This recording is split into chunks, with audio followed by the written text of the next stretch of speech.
umpisahan na ho muna natin ito mga kababayan. Nako, merong sinasabi yung Iglesia ni Cristo. Meron na naman sinasabi yung Iglesia ni Cristo, mga bossing. Oh, eto ho, umpisahan natin dito. Ano ho ba yan? Sabi, nasaan daw ang pagkakaisa? Sabi po ng Iglesia ni Cristo to, malamang eh. 'Di ba? Kapag kaganyang kulay, 'di ba, Iglesia, pula at green? Or hindi naman? Pero basahin ko na nga para hindi ako magkamali. Sabi dito, kapag ang isang religious institution o gaya ng INC ay tahasang kumukontra sa mandato ng pamahalaan ukol sa paghahatid ng hustisya, ito ay hindi simpleng political expression. Ay, wag nyo kaming babanatan ng ganyan. Bakit? Naku po, alam nyo ba na halos po majority, no, ng simbahang Katoliko nung panahon po ni dating Pangulong Duterte ay may hinaing po, no? At alam naman nating lahat, mga kababayan, na 70 to 80% ng bansang Pilipinas ay Katoliko. Di ba? Nagsusumigaw ang Katoliko. Itigil ang mga patayan. Itigil ang mga karumal-dumal na krimen. Naalala niyo yun? Baka hindi, no? Di ba? Sabi dito, kapag ang isang religious institution gaya ng INC ay tahasang kumukontra sa mandato ng pamahalaan ukol sa paghahatid ng hustisya, ito ay hindi simpleng political expression. Ito ay langtarang panghihimasok sa proseso ng batas na hindi nila saklaw. Yun pala yun. No? Ang batas kahit saan magtago, hahanapin at hahanapin ka. Correct. No?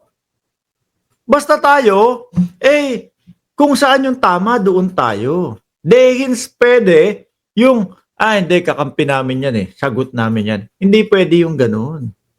Mga bossing. Nasaan ang pagkakaisa? Alam naman ho natin, mga kababayan, na yung pagkakadala kay Rodrigo Duterte na ating dating Pangulo sa ICC, matagal na pong ihinabla yun. Matagal na pong inireklamo yun, mga kababayan. Di ba? Napakatagal na ho, mga boss chief amo, sir. Tapos bakit isinisisi kay Pangulong Bongbong Marcos? Di ba? Hayaan natin yung batas natin. Yun nga yung sinasabing separation of states and the church. Yung dati ho, no? Katoliko, sumisigaw po kay dating Pangulong Duterte. Pero ano sinasabi nila? Hiwalay ang simbahan at sa gobyerno. Di ba? Dito ho, mga kababayan, kung bakit walang masyadong nakikisimpatya doon sa panawagan o doon sa sinasabi ng INC, dahil marami pong nakakaalam, mga kababayan, na meron pong dapat harapin ang dating Pangulo. Di ba?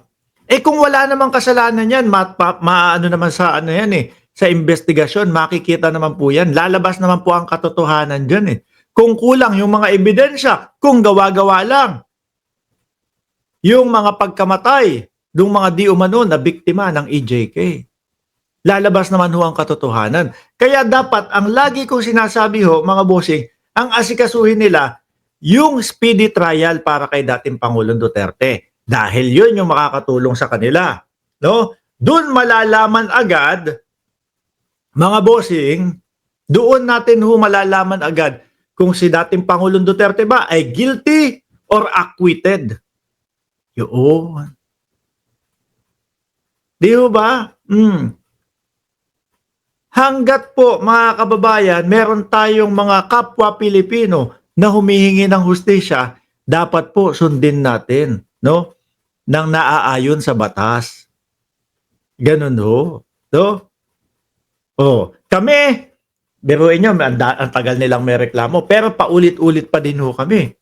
No, ang sinasabi namin dapat nilang harapin Hindi namin sinasabing guilty si Duterte. Dito po sa channel na to, hindi namin hinuhusgahan ang dating Pangulong Duterte na guilty. Although alam natin na maraming nagreklamo, pero nandoon pa din tayo sa sitwasyon o doon sa lugar na hintayin natin yung paglilitis.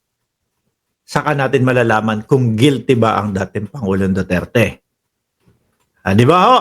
Sabi ni Bombi Del Dacan, 43 EJK pa lang ang sampal ng kaso sa Pilipinas. Libo-libo pa.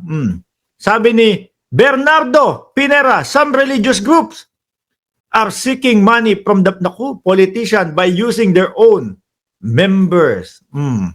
Kasi yung sa INC, sorry pero mahirap mahirap mahihirapan kaming samahan kayo diyan sa ipinaglalaban ninyo. Mahirap, no? Kasi itong pagpapadala po o pag-aresto sa dating Pangulong Duterte papunta ho sa ICC, kumpletos recados po na may pinagbabasihan, no? Kagaya nung sinasabi na meron tayong batas na kapag ka merong mga foreign ganyan at makakatulong sa atin, hahayaan natin at papayagan natin. At wag nyo namang sabihin, please, no? Wag ho ninyong sabihin na isinuko na ang soberanya natin dahil hindi naman po ganun talaga. Wala pong isinusukong soberanya. Meron po isang individual, no? At uulitin natin mga kababayan na kung bakit po nandun ang dating Pangulo, no? Ay ang nililiti sa kanya is from 2011 hanggang 2019, which is kaanib pa tayo sa ICC. Di ba? Sabi ni Solids, pasensya na kayo. Dati bawal sa amin sumausaw sa politika. Maski pagtakbo, dati bawal yan. Ewan, baka pero ako naniniwala ho ako mga bossing karamihan ho, no, ng miyembro ng INC, meron hong sariling paninindigan yan. Meron pong sariling desisyon sa kanila yan. At naniniwala ho ako na marunong po silang mag-analisa ng bawat sitwasyon mga kababayan. INC, suportado ang maling tao. Wala silang pagtingin sa mga tunay na biktima. O, sabi ni Ricardo Aperucho. Sabi ni Dayan, maraming INC na sumusuporta sa administrasyon ni PBBM. Kasama na ako doon. Sabi ni Dayan Asuncion. Yun yung maganda doon. 'Di ba? Dito ngayon natin mapapatunayan kung kay Marcoleta natin mapapatunayan kung gagana yung black voting na sinasabi. Pagka si Marcoleta hindi nakapasok, wala. No? Ibig sabihin, sinunod nung mga miyembro nila kung ano yung nasa puso nila at kung ano yung tama para ho sa kanila.